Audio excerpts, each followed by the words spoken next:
ও কে মাফ করা যাবে না, কে মাফ করা যাবে না, কে। এই জন্য যীশু খ্রিস্ট বলে যে তোমরা প্রভু প্রভু আমাকে বলো আর আমার আজ্ঞা ভাই পালন করো না, তোমরা আমার লোক রিয়েল লোক নও, তোমরা একটু ভেজাল আছে। তোমরা যে প্রভু প্রভু বলে তো তাকে ঈশ্বরের আজ্ঞা ফলো করা দরকার আছে। আর এই জায়গাতে যদি যত লোক আমার জীবনের সিক্রেট জানার চেষ্টা করেছে, গোপন জানার চেষ্টা করেছে, তো আমার জীবনের সিক্রেট আমি বলে দিচ্ছি, সেটা হচ্ছে প্রেম। প্রেম বহুত আলাদা। চাহে মণ্ডলীতে কিছু বিষয় হোক, তাও আমি মণ্ডলীতে টিকে থাকবো, ঈশ্বরের দাদার সঙ্গে টিকে থাকবো।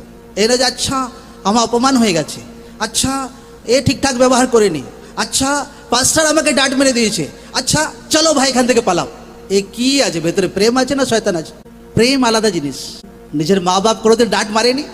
হ্যাঁ, কতজন আছে ভাই নিজের মা বাপকে ছেড়ে চলে গেছে একদম? না না, নিজের পরিবারের লোক ডাঁট মারে না, তো পরিবার ছেড়ে চলে যায় কেন? একটা প্রেম আছে।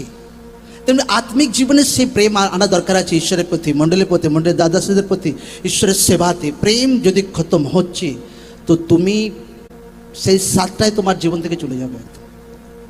আর যদি প্রেম থাকছে ভাই, তোমার 14 পুরুষ আশাসিত হবে প্রভু যীশু জীবিত নামে।